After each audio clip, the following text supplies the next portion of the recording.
मेरा नाम कृष्णा अग्रवाल है। मैं नीट 2018 में मेरा नीट में रैंक 7 आया था और एम्स में रैंक 42 आया था। अभी मैं एम्स दिल्ली में एमबीबीएस की पढ़ाई कर रहा हूँ। अभी जो भार्गव सर ने बोला था कि 11th के बच्चों के लिए कुछ बोलना है, तो उसके लिए कुछ प्रिपेयर करो, तो बस वही मैं आपको कुछ बोलना चाहता हूँ। सो स्टार्टिंग, देखिए, life is an echo. What you send out comes back, what you sow shall you reap. So देखिए, सक्सेस, कीज टू सक्सेस, एक पहला इम्पॉर्टेंट स्टेप होता है सक्सेस के लिए गोल सेटिंग। तो आप सबका गोल सेट है कि आपको डॉक्टर बनना है। जो 2 साल बाद नीट की एग्ज़ाम है वो आपको क्रैक करना है, उससे अच्छे मार्क्स लाने हैं, अच्छा कॉलेज लेना है।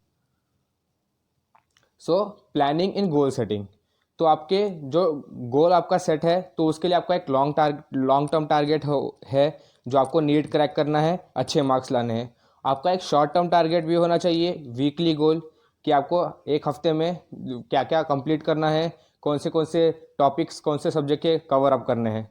और उसी के साथ साथ आपका एक डेली टास्क भी होना चाहिए, यानी आप दिन भर में क्या करोगे, तो हम उसके लिए क्या कर सकते हैं। तो सबसे पहले जब आप सुबह उठते हैं तो आप एक पेज पे लिख लीजिए कि आपको दिन भर में क्या क्या कवर करना है, कौन से टॉपिक्स पढ़ने हैं, या फिर कौन से क्वेश्चंस सॉल्व करने हैं, या फिर ये सब आप एक पेपर पे लिख लीजिए। और फिर आखिर में रात को सोते वक्त आप देखिए आपका क्या क्या कवर हुआ, क्या क्या नहीं हुआ, और जो जो आपका कंप्लीट नहीं हो पाया उसके आप रीज़न सोचिए कि क्यों नहीं हो पाया, और उसे इम्प्रूव करने के लिए आप जो जो आपके शॉर्ट कमिंग्स रह गई है उसे आप इम्प्रूव करने की कोशिश कीजिए। सो देखिए, 2 साल का टाइम है, उसमें आपको सिर्फ पढ़ाई करनी है, और इसके लिए मोटिवेशन, एक सोर्स ऑफ मोटिवेशन बहुत इंपॉर्टेंट होता है। अगर आपके पास मोटिवेशन नहीं होगा पढ़ाई करने के लिए तो फिर आप वो कवर नहीं, आप बहुत थक जाएंगे पढ़ाई करके, और फिर उसके कारण आपका पढ़ाई में इच्छा नहीं होगी और आप नहीं कर पाएंगे। अब आपका खुद का कोई भी मोटिवेशन हो सकता है, जैसा मेरा एक मोटिवेशन था कि मुझे सिंगल डिजिट रैंक लाना है, और मैं जो मेरे पोस्टर्स है मैं नांदेड़ में लगे, ये मैं चाहता था, तो ये मेरा एक सोर्स ऑफ मोटिवेशन था। सो एक है how to motivate yourself. तो पहला है लिमिटेड ऑफर। आप सबके पास लिमिटेड टाइम ही है, 24 मंथ्स ही है, और सिलेबस बहुत बड़ा है, 108 चैप्टर्स है, और सारे चैप्टर्स इक्वली इंपॉर्टेंट होते हैं। नीट में ऐसा नहीं होता कि कुछ चैप्टर्स इंपॉर्टेंट है कुछ नहीं है, सारे चैप्टर्स इक्वली इंपॉर्टेंट है, किसी भी चैप्टर से कितने भी क्वेश्चंस आ सकते हैं, तो आपको सारे चैप्टर्स अच्छे से करने हैं। तो फिर इसलिए ये मत सोचिए कि एग्ज़ाम बहुत दूर है, हम बाद में कर लेंगे, क्योंकि अभी आपके पास समय है, अभी सिलेबस भी बहुत कम हुआ है, तो अभी आप जो जो चैप्टर्स पढ़ाए गए हैं उससे अच्छे से कर सकते हैं। उसके बाद में जैसे जैसे सिलेबस बढ़ेगा, जैसे जैसे नए नए चैप्टर्स पढ़ाएंगे, तो आपका ये छूट गया तो छूट ही जाएगा, आप नहीं इसे कंप्लीट नहीं कर पाओगे। इसलिए रेगुलरली क्लास को फॉलो करो और जो जो पढ़ाया जाता है उसे कंप्लीट करो। So self talk to motivate yourself. Self talk सब करते हैं, चाहे वो विलिंगली हो चाहे वो अनविलिंगली हो। तो आप पॉजिटिव सेल्फ टॉक कीजिए अपने आप से कि आप कर सकते हैं, आप यस आप टारगेट अचीव कर सकते हैं, आप आपकी एग्ज़ाम क्रैक कर सकते हैं। आप हार्ड वर्क फॉर सक्सेस। एक बात सबसे ज़्यादा इंपॉर्टेंट है कि there is no shortcut for success. अगर सक्सेस आपको चाहिए तो हार्ड वर्क करना ही पड़ेगा, and always hard work beats talent. It is hard work is the price you pay for what you are going to get. So obstacles in hard work, कई बार मतलब जो मेरे हिसाब से क्या क्या ऑब्स्टेकल्स आ सकते हैं आपको ये 2 सालों में। एक आता है मल्टीपल सोर्सेस, यानी आपके दिमाग में आप खुद क्लियर नहीं हो कि आप कौन से इंस्टीट्यूट को फॉलो करो। आपने बहुत सारे इंस्टीट्यूट्स लगा रखे हैं, सबके टीचर्स अलग बोलते हैं, और फिर आप सबको फॉलो करने की कोशिश करते हो। तो प्लीज़ ऐसा मत कीजिए। आपने भार्गव सर के ट्यूशन लगाए हैं, उन पे पूरा फेथ रखिए, वो एक्सपीरियंस्ड है, उन्हें पता है क्या इंपॉर्टेंट है क्या नहीं है। तो भार्गव सर, आईआईबी और बाकी जो टीचर्स है, केवल जो बुक्स पढ़ने को बोलते हैं वही पढ़िए, वो जो कुछ पेपर सॉल्व करने को बोलते हैं वही पढ़िए, उसके अलावा कुछ मत कीजिए, इसमें आपका ही फ़ायदा है। और friends, choose your friends carefully. ऐसे फ्रेंड्स चूज़ कीजिए जिनके सेम गोल्स हो, और always say no to peer pressure. यानी कभी कभी कुछ फ्रेंड्स होंगे जो आपको कहेंगे कि चलो आज क्लास नहीं जाते हैं, या फिर आज पढ़ाई नहीं करते हैं, कहीं घूमने चले जाते हैं, या फिर मूवी चले जाते हैं, तो फिर ऐसा मत कीजिए। अब ये थोड़ा सेल्फिश बनना भी कोई ऐसा गलत नहीं है 2 सालों में। आप आपके खुद के टारगेट पे ही आप वो आपका ध्यान होना चाहिए, और उसे अचीव कैसे करना है यही आपके एकमात्र लक्ष्य होना चाहिए अभी। और मोबाइल मोबाइल मोबाइल में अगर आप अभी से मोबाइल ले लोगे तो उधर उसमें सोशल मीडिया, व्हाट्सएप, फेसबुक, उसमें आपका बहुत टाइम चला जाएगा। तो फिर इसलिए मैं ये कहूँगा कि एग्ज़ाम तक मोबाइल बिल्कुल मत यूज़ कीजिए। केवल टीचर से इंटरेक्ट करने में और अपने डाउट सॉल्व करने में ही मोबाइल यूज़ कीजिए। बाकी मोबाइल इन 2 सालों में मत यूज़ कीजिए। और एक प्रॉब्लम आती है, वो है प्रोक्रेस्टिनेशन, यानी क्या, काम को टालना, आज का काम कल करना, और जो आपने सोचा है वो नहीं करना, उसे डिले करते रहना। देखिए इसे हमें इन 2 सालों में इस चीज़ से बचना है। हमारा जो भी टारगेट है, जो हमने खुद ने सेट किया है, वो हमें कंप्लीट करना है। आपको बहुत सारे रीजंस मिल जाएंगे नहीं करने के, लेकिन फिर भी आपको एक रीज़न ढूंढना है कि आप जिससे आपको करे आज को टॉपिक कंप्लीट, और आपको टॉपिक डेली ही करना है, डिले नहीं करना है। सो प्रोक्रेस्टिनेशन कैसे हम स्टॉप कर सकते हैं, तो उसके कुछ स्टेप्स है, जैसे take a deep breath and get started, या फिर से 3 2 1 एंड गेट स्टार्टेड, या फिर 2 मिनट्स रूल। यानी क्या, आप कहिए कि ठीक है चलो बोर हो रहा है, 2 मिनट पढ़ता हूँ, आगे नहीं पढ़ूंगा, तो सिर्फ 2 मिनट पढ़िए। कभी कभी ऐसा होता है कि आपका मन लग जाएगा, 2 मिनट ही 2 घंटे में हो जाए, ट्रांसफॉर्म हो जाएगा और आपकी पढ़ाई हो जाएगी। और रिचार्ज योरसेल्फ, यानी जितना पढ़ाई इम्पोर्टेंट है, एक अच्छी स्लीप होना भी बहुत इम्पोर्टेंट है। सो और पढ़ाई कंटिन्यूस नहीं होनी चाहिए, थोड़े ब्रेक्स होने चाहिए। तो फिर जैसा मैं कैसा करता था ब्रेक्स में, आपको बताऊंगा। जैसे take frequent short breaks instead of 1 to 2 long breaks. यानी कि आप 50 मिनट पढ़ाई कीजिए, फिर 10 मिनट ब्रेक लीजिए, फिर 50 मिनट पढ़ाई कीजिए, फिर 10 मिनट ब्रेक लीजिए। ऐसा 3 4 घंटे कीजिए, फिर एक लॉन्ग ब्रेक लीजिए जिसमें आप अपना कोई काम कर सकते हैं, जैसे खाना खाना या नहाना। प्लस मैं ये भी कहूँगा कि हर 6 महीने में 2 से 4 दिन का आप ब्रेक लीजिए, जिसमें आप पढ़ाई नहीं करेंगे, उसमें आप थोड़ा इन्जॉय कीजिए, या फिर अपने पेरेंट्स के साथ कहीं घूमने भी चले जाइए।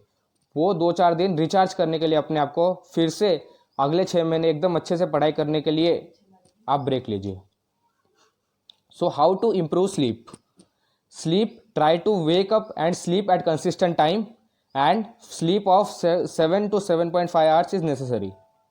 Plus principles of learning, इसमें यह है कि work accomplished is time spend into intensity of focus. यानी आपका क्वांटिटी ऑफ टाइम मैटर करता है, लेकिन क्वालिटी ऑफ टाइम उससे भी ज़्यादा मैटर करता है। यानी आप जो पढ़ रहे हैं उसमें आपका कितना ध्यान है पढ़ाई में, ये मैटर करता है। आप 5 से 6 घंटे पढ़िए, लेकिन जो आप टाइम पढ़ रहे हैं आपका पूरा ध्यान पढ़ाई में होना चाहिए, कोई किसी और चीज़ में नहीं होना चाहिए। इससे ये होगा कि आपका समय बचेगा, और आप जो भी आपका काम है वो जल्दी कर पाएंगे आप। So how much time you shall study? तो सीधी सी बात है, it depends on your goal. जितना आपका टारगेट है, अगर आपको सिंगल डिजिट रैंक लाना है तो फिर तो आपको बहुत ज़्यादा पढ़ना पड़ेगा। And if you want more, you must work more. Focus in classroom. देखिए क्लासरूम में फोकस करना बहुत ज़्यादा इम्पॉर्टेंट है। अगर टीचर आपको कोई कंसेप्ट, कोई टॉपिक पढ़ा रहा है, तो अगर आपका पूरा फोकस होता है क्लास में, तो ये होगा कि आपका जो सेल्फ स्टडी का टाइम है वो कम हो जाएगा। मतलब अगर आपका पूरा फोकस क्लास में होगा तो आपको कंसेप्ट जल्दी समझ में आ जाएगा, फिर आपको जो खुद से पढ़ के जो कंसेप्ट समझने का जो आपको टाइम लगता है वो कम पड़ेगा। प्लस मैं ये भी आपको कहा है, मैंने बार बार कहा है कि रोज़ का पढ़ाई रोज़ करो। जो भी क्लास में पढ़ाया जाता है वो घर पे आकर पढ़ लिया करो, क्योंकि आप क्लास में पढ़ाया गया है आपके दिमाग में है। अगर आप घर पे आके पढ़ लेंगे उसे, तो आपके दिमाग में एकदम अच्छे से बैठ जाएगा वो। Okay, so approach at the time of self study. देखिए जैसे आपका पूरा जो दिन भर का रूटीन है, तो उसमें मैं ये कहूँगा कि आप ऐसा कीजिए कि जो आपका जो भी टॉपिक है, जो आपको हार्ड लगता है, जो आपको उस दिन कवर करना है, वो एकदम सुबह कर लीजिए, क्योंकि वो most productive time of the day है, और वहाँ पे आपका जो मेमोरी है वो ज़्यादा अच्छा है, चलता है, तो आपको जल्दी समझ में आ जाएगा। प्लस आपका पहला टारगेट यही होना चाहिए पढ़ाई में कि आपको जो भी क्लास में पढ़ाया गया होगा एक दिन पहले या उस दिन वो कवर करना है। फिर उसके बाद जो बाकी टाइम बचता है उसमें आप जो पुराने टॉपिक्स कवर हो चुके हैं उसे रिवाइज कर लीजिए, या फिर जो कुछ अब पास में एग्ज़ाम आने वाली है उसके लिए पढ़ लीजिए। टू स्टडी, तो जैसा मैंने आपको कहा है कि आपके टीचर्स जो कहते हैं उसे ही फॉलो कीजिए। वो पूरे एक्सपीरियंस है, उन्हें अच्छे से पता है क्या क्या ज़रूरत है क्या नहीं है, तो उन्हें एकदम अच्छे से फॉलो कीजिए। मैं भी आपको बताता हूँ कि मैंने क्या क्या किया था। तो बायोलॉजी के लिए तो सबसे पहले तो एनसीईआरटी ही परफेक्ट कीजिए। एनसीईआरटी से ही मैक्सिमम क्वेश्चंस आएंगे। एनसीईआरटी परफेक्ट होने के बाद जो ट्यूशन ने आपको कुछ एक्स्ट्रा पॉइंट्स दिए हैं वो पढ़ लीजिए। और बायोलॉजी में बाहर से एमसीक्यू सॉल्व करने की कोई ज़रूरत नहीं है। जो भी आपको आईआईबी जो एमसीक्यूज प्रोवाइड करता है केवल उसे ही सॉल्व कीजिए। और ऐसा नहीं कि सॉल्व कर दिया तो हो गया, तो वो जो क्वेश्चंस आपने सॉल्व किए हैं उसमें जो जो रॉन्ग हुए हैं उसे मार्क कीजिए और उसको हर थोड़े टाइम बाद देखते रहिए, ताकि जिस कंसेप्ट में जो आपके क्वेश्चंस रॉन्ग हुए थे वो फिर से आपके कभी कोई वो रॉन्ग नहीं होंगे। और फिज़िक्स और केमिस्ट्री में तो एमसीक्यू सॉल्व करना बहुत ज़्यादा इम्पॉर्टेंट है। तो सबसे पहले तो जो भी ट्यूशन के साथ चलिए, रेगुलर ट्यूशन में जो भी टॉपिक पढ़ाया जाता है वो आप पढ़िए, और ट्यूशन के साथ ही आपका वो टॉपिक कंप्लीट हो जाना चाहिए और आपको अच्छे से समझ में आ जाना चाहिए। प्लस अगर नहीं समझ में आता है तो ऑफकोर्स टीचर्स तो है ही, और आप एनसीईआरटी से पढ़ सकते हैं, और जो ट्यूशन में जो आपके नोट्स प्रोवाइड किए गए हैं उससे पढ़ सकते हैं। और इसमें पढ़ने के बाद एमसीक्यू सॉल्व कीजिए, भरपूर एमसीक्यू सॉल्व कीजिए कि आपके सारे उस टॉपिक में जितने भी कंसेप्ट्स है सब पे आपके एमसीक्यू सॉल्व हो चुके हो और सब आपके परफेक्ट हो चुके हो। ये यहाँ पर भी एमसीक्यूज़ जो आप सॉल्व करेंगे तो आपके जो रॉन्ग होंगे तो आप उसे एनालाइज कीजिए कि रॉन्ग क्यों हुए हैं, सिली मिस्टेक थी या कंसेप्ट में प्रॉब्लम थी, और तो उस हिसाब से आप आपकी इम्प्रूवमेंट भी कर सकते हैं। तो अभी आपके जो ऑनलाइन क्लासेस चल रहे हैं तो ऑनलाइन क्लासेस भी आप एकदम रेगुलरली अटेंड कीजिए, उसे बिल्कुल भी कभी मत मिस कीजिए। क्योंकि जैसा मैंने कहा है कि अभी आपको कम लग रहा होगा, लेकिन फिर जैसे सिलेबस बढ़ेगा तो एकदम से आप स्ट्रेस में आ जाएंगे। तो अभी कम टॉपिक्स है, इसलिए अभी से अगर आप आपका पढ़ाई का टेम्पो मेंटेन करेंगे तो आखिर तक चलेगा और आपका पूरा सिलेबस अच्छे से कवर हो जाएगा। Thank you. हेलो फ्रेंड्स, मैं हूँ कृष्णा अग्रवाल की mummy, doctor Gunjan Agarwal. Professionally मैं बीडीएस हूँ, डेंटिस्ट हूँ। तो ये जो 2 साल का जर्नी है बच्चों का 11-12, तो कई बार हम मदर्स कई बार कंफ्यूज हो जाते हैं कि इसमें हमारा रोल कैसा हो, हम एग्जैक्टली क्या करें। तो मैं आपसे कहना चाहूँगी कि ये जो है 2 साल का जर्नी, ये एक्चुअली टीम वर्क है। अकेला बच्चा पढ़ाई नहीं करता, हम सभी का इसमें कुछ ना कुछ योगदान होता है और तभी कुछ रिजल्ट आ सकता है। तो मदर का रोल क्या हो, देखिए मैंने तो कृष्णा के 11 से ही मेरी मॉर्निंग जो ओपीडी थी डेंटिस्ट्री की वो बंद कर दी थी। इसके लिए रीज़न ये था कि ताकि मैं ज़्यादा से ज़्यादा समय कृष्णा के साथ रहूं, ज़्यादा से ज़्यादा उसको मॉनिटर कर सकूं और उसे भी अच्छा लगे कि मम्मी साथ में है। इसकी वजह से मैंने मॉर्निंग ओपीडी बंद कर दी थी। तो रोल ऑफ मदर, सबसे पहला रोल है कि पॉजिटिव होम एनवायरनमेंट। जैसे कई बार वो पढ़ाई करता था, उसके बुक्स बिखरे हुए, उसके कपड़े बिखरे हुए, कई बार गुस्सा आता था कि ये क्या घर बना रखा है। लेकिन फिर जैसे ही याद आता था कि भाई सिर्फ 2 ही साल है कृष्णा भी मेरे साथ, इन 2 साल के बाद तो वो पढ़ने निकल जाएगा और फिर पता नहीं कब आएगा। तो जैसे ही ये बात ध्यान में आती थी, फिर कोई गुस्सा नहीं, कुछ भी नहीं, फिर बिल्कुल शांत। तो बस मैं आपसे यही कहना चाहूँगी कि पॉजिटिव रखिए घर का वातावरण पूरी तरह से। उसके खाने की तरफ बहुत ज़्यादा ध्यान दिया था मैंने। आप भी बच्चे के खाने की तरफ, उसका फूड बिल्कुल ध्यान दीजिए। हमने तो 2 साल उसने बाहर का कभी नहीं खाया। उसकी खुद की फूड हैबिट्स बहुत हेल्दी हैं, वो बाहर का खाना तब पसंद नहीं करता था। फ्रूट्स उसे बहुत पसंद था। जब भी उसे कुछ टाइम है या उसे कुछ खाने की इच्छा हुई, वो फ्रूट्स ही लेना पसंद करता था। तो हमारे लिए ईजी था उसकी हेल्दी हैबिट्स को मेंटेन करना। लीज़र टाइम उसका, जैसे जो भी ब्रेक का टाइम है, तो ब्रेक में वो भले ही गाने सुन रहा है या टीवी देख रहा है, तो मेरा मॉनिटर रहता था कि भाई अभी तेरा आधा घंटे का ब्रेक है। तो ऐसा होता है कभी कभी बच्चा टीवी देखने बैठा तो आधे घंटे का 40 मिनट कब हो गए पता नहीं रहता। तो उस टाइम पे मेरा मॉनिटर रहता था कि भाई आपका भी 30 मिनट्स का ही ब्रेक है बेटा। उसका स्लीप का एक ज़रा इशू था कि हमारे ऐसा ध्यान में आया, उसके आखिरी में काफ़ी एग्ज़ाम्स होती थी, तो हमें ऐसे लगता था कि जिस एग्ज़ाम से पहले उसकी स्लीप अच्छी हुई है वो एग्ज़ाम उसकी अच्छी हुई है, या एग्ज़ाम में वो अच्छे से कंसंट्रेट कर पाया है। तो हम उसके स्लीप पे थोड़ा सा ज़्यादा ध्यान देते थे। जैसे उसने 7 घंटे सोना होता था रात को, तो अगर वो देर रात तक पढ़ा है तो उसके पापा उसके साथ जगते थे, और फिर वो सोने के बाद उसको 7 घंटे बाद उसे उठाना है, तो ये बात हम ध्यान देते थे कि भाई इतने बजे उसे उठाना है, फिर चाहे उसके पापा उठाएं या मैं उठाऊं। लेकिन इस तरह से हमारा बहुत ज़्यादा ध्यान रहता था। मेरा किचन नीचे और उसकी जो पढ़ाई की रूम थी वो अपस्टेयर्स पे थी, तो वो पढ़ाई भी कर रहा है तो सारा दिन मैं और वो ही घर में हैं, तो वो अगर पढ़ाई भी कर रहा है तो हर 1 घंटे बाद मेरा जाके देखना होता था कि भाई ये पढ़ रहा है या सो रहा है। मैं नहीं जा पाऊँ तो मेड को भेजती थी कि ज़रा प्लीज़ चुपके से देख कर आओ कृष्णा पढ़ रहा है या सो रहा है। वो सो भी रहा है तो अगर मैं उसे उठाऊंगी तो नाराज़ होता था कि अरे मम्मी मैं अभी तो लेटा हूँ, अभी तक तो मैं पढ़ ही रहा था। या उसके मूड्स के कुछ फ्लक्चुएशंस होते थे, कभी अच्छा मूड है कभी ख़राब मूड है, तो उससे ज़्यादा बहस ना करके मैं उसके टीचर्स लोगों को बोलती थी कि भाई सर ये देखिए, भार्गव सर को मेरा फ़ोन होता था कि सर 4 दिन हो गए वो ज़्यादा अच्छे से पढ़ाई नहीं कर रहा सर, ज़्यादा सो रहा है सर, वो ज़्यादा टाइम पास कर रहा है सर।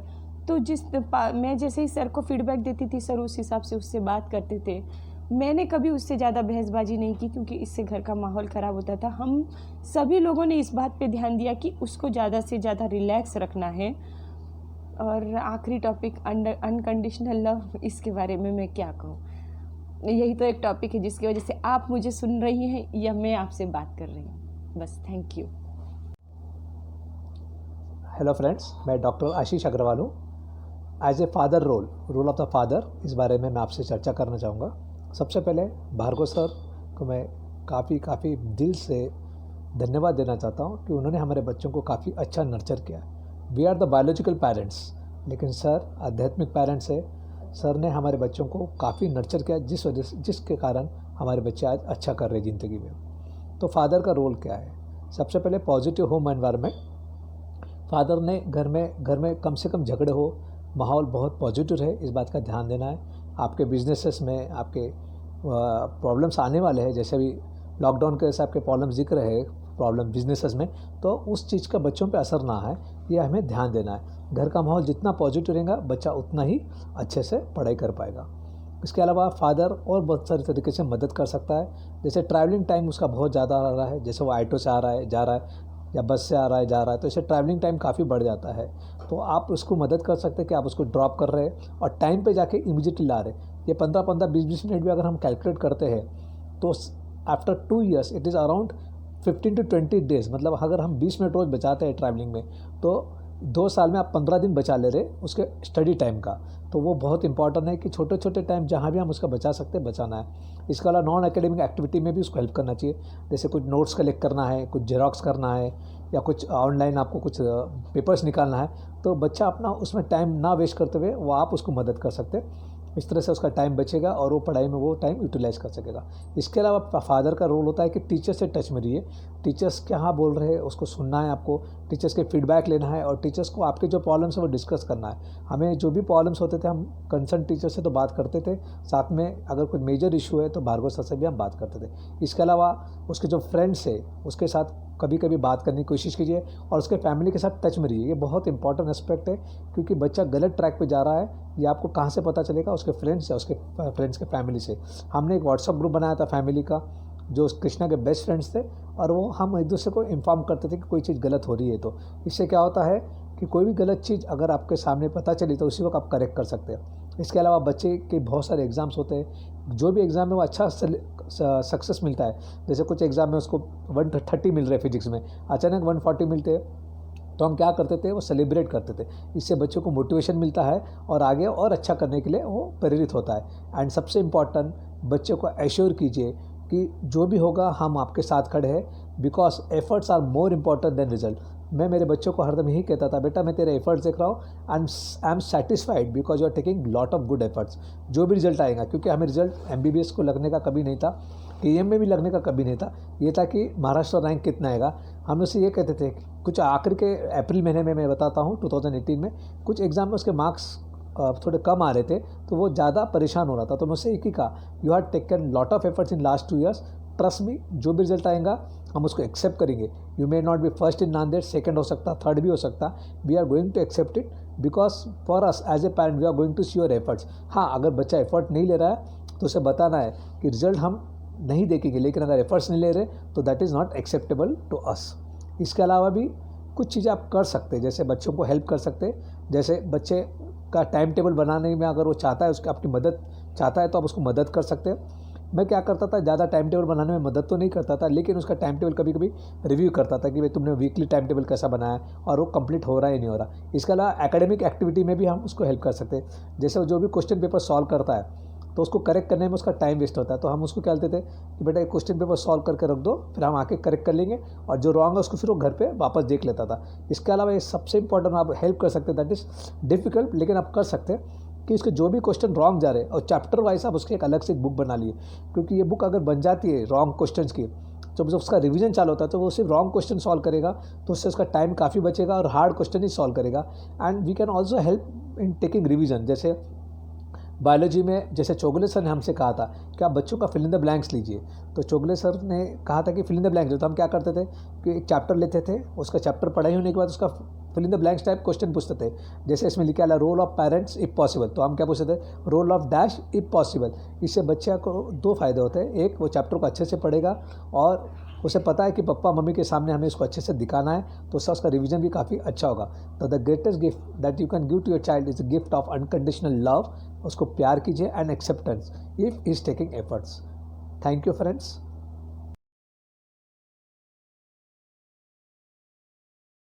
अगर आपको ये वीडियो अच्छा लगा तो चैनल को सब्सक्राइब कीजिए और बेल आइकन को दबाइए